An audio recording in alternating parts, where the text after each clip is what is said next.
This is the Campbell Soup pickup point. Yes, indeed. This one factory produces probably more than any map factories combined, and it has been awesome to have on our server. We usually have everybody on the map. One person will take care of one or two different soup types.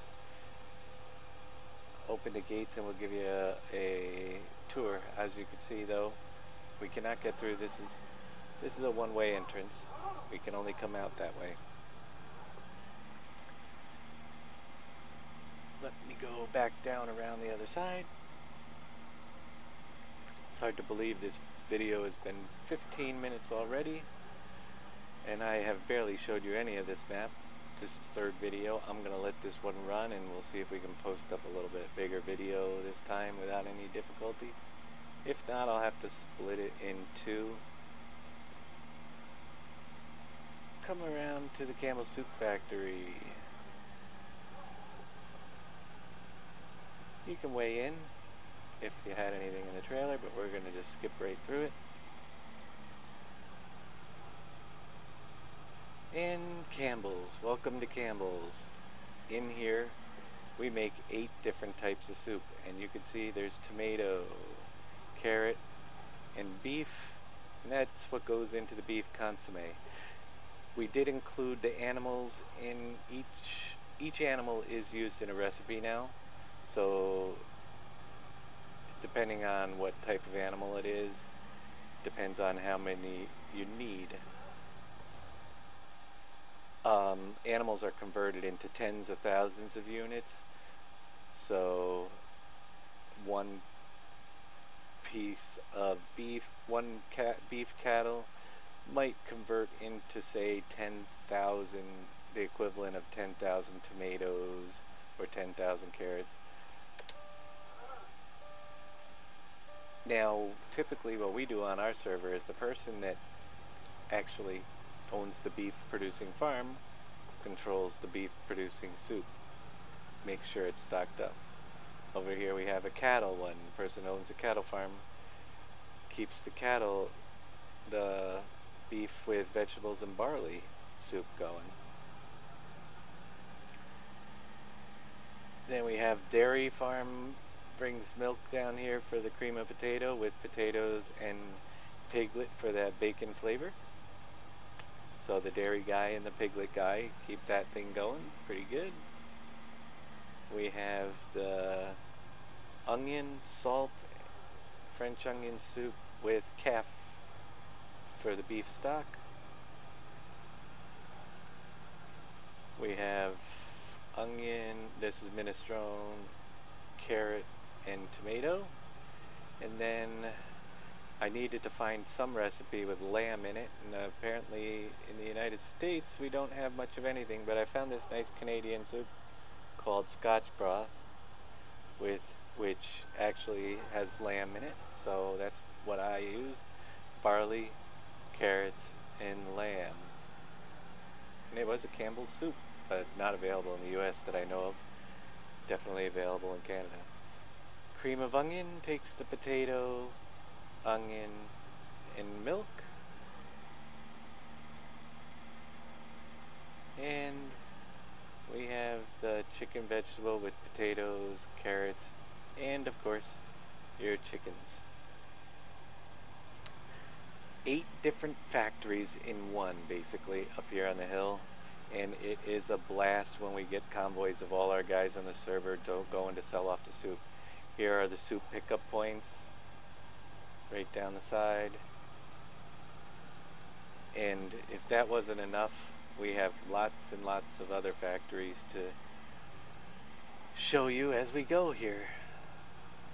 New for the forestry mod, trees will be planted in here and it will look a little bit different. We've removed this texture. We actually just dug up the ground to look like a dirt field texture underneath and planted the trees. I just did that today, and I'm using the version of the map that is on our server right now without the trees, so they would go in here for the forest mod. Also now built into the map are the forest buildings, and I just did that also today, so one of these is a placeable and the other is now built into the map, and one of them will be removed. You will not see two of them. And same way, you can see I kind of overlapped the sheds a little for the wood chip storage. Only one will be there. And lots of trees that will be there at the start of the map for the forest mod. Let's roll around and see what we can do in 10 minutes. Keep this video to about 30 minutes. And show you a few of the other features.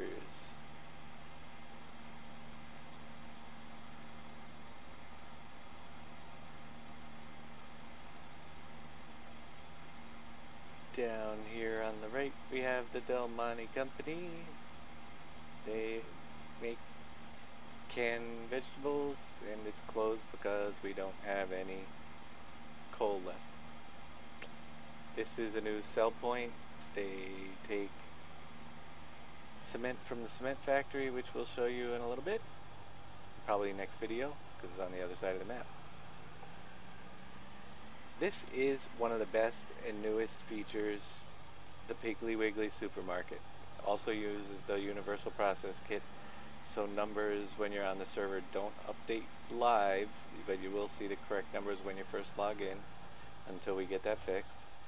But basically, you can see it takes product from every one of the factories that we have on the map, and it sells them every minute. So anybody that's logged in, it makes about 400 for the server per minute. So if there were all 10 people logged in, it would make 40 a minute for each person, and it's really kind of a nice way to have money flowing constantly. Operation hours are 6 a.m. to 11 p.m. and there is a 80% chance that it produces in 1 minute, and it also can fluctuate a little bit on how much product it uses versus how much money comes out of it. It's very randomized, just like a supermarket would be. You don't know how many customers are going to come in at that time, and just got to be stocked fully with a little bit of each of the different items that are sold, and it's a really nice thing to have on the map. The players really enjoy having that constant little bit of money trickling whenever they come in. They're always making money, not waiting for a big sale. Over here is the backside of McDonald's. McDonald's you have to deliver coffee to. It is again a sell over time thing. Sells between 6 and 11 a.m. and it just sells off a specific amount of coffee on the hour, not over by the minute, but on the top of every hour it'll sell off. I believe it's 4,500 coffee, 10,000 coffee for $4,500, something like that. Don't quote me on that, but there's so many numbers in this map that I can't even remember what they are myself. But we did balance the numbers very well amongst all the animal barns on the map. For instance, if a cow, or I'll give you an idea. Let's go to the animals, and pigs cost 400. A pig that costs 400, if you bought, say, $4,000 worth of pigs, it would produce the same amount of income as $4,000 worth of sheep. So you would need twice as many sheep as pigs to get the same amount of income if you were to sell off the sheeps. Whereas it would take 5 times the number of sheep to equal the amount of cows. That's the way we balance the income. Obviously chickens, it would take a heck of a lot more chickens to equal a $1,500 piece of cattle. But all the farms are basically based now, if you buy $10,000 worth of your animals, they will produce the same as if somebody were to buy 10,000 of their animal type. That price is not only in the value of the offspring of the animal, but also the different variations of how much manure, the price of the manure and liquid manure that a barn takes is also added in that, and it is approximate. It's not exact, but it's very close now. So no one farm has an advantage over the other based on the dollar value of the items put in. And that is 25 minutes. We've got a little, or 25 until I clip out half of the dead space. We'll go up the road, see what else we can come up with. You just saw one of the red fuel tanks back there. Those are the ones that we unlocked. Actually, we drove by the red farm. We could have shown you everything that was unlocked there. There's the fuel plant. We moved all the meters to the outside of the gates. That's another thing I wanted to mention. It makes it easy for if you're just driving by, say, the Sam Adams, and you have a delivery and you don't know if there is room for it. You can go up to the gate and say, let's look at Sam Adams and see if I have room for my load of hops. And I do not have room.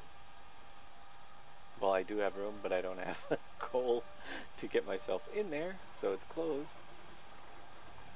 And this is a manure sell point. The new manure sell point works just like the McDonald's and just like the sell overtime features. It sells it per hour so that everybody gets a share of it if they're on. And it needs both liquid manure and manure stocked up in it when you get a large excess. And it sells off pretty quickly because there's a lot of manure being created on this map with all the barns. And that also has to be purchased and unlocked from the Century 21 store. I'm pretty sure that this is going to be, well, let's see if we can get to one more place here before the time's up. I've still got so many little features and things to show you that make this map so much better than most maps that are out there for multiplayer, that I'm sure we'll get into the mods that are on the server and the different things that we've come up with to help gameplay. And I'll tell you, our server play, we have one guy that is running the gravel pit by himself, and we have 10 other guys owning the farms, and we all share in the work on the BGA, the forest mod, and it is working out great. In order to get hops for the beer factory, you would drive into the hops plant and with hemp. Hemp is converted into hops. Deliveries go here and pickups go here. So it is important to remember, if you're doing hops, if I have a load of hemp and I only want to drop off, you want to enter from this direction when you're full, so you don't have to go under the spout to go out. But if you want to drop off and pick up, you head through the other direction. You do not have a scale at the hops factory. There are some places, other places where there are not scales. And the hops is a 1-to-1 conversion, hemp to hops. And we will continue this tour around the map in the next video segment. We'll stop off here, and I've got lots more to show you and lots more features. We'll catch you next time. Thanks for watching.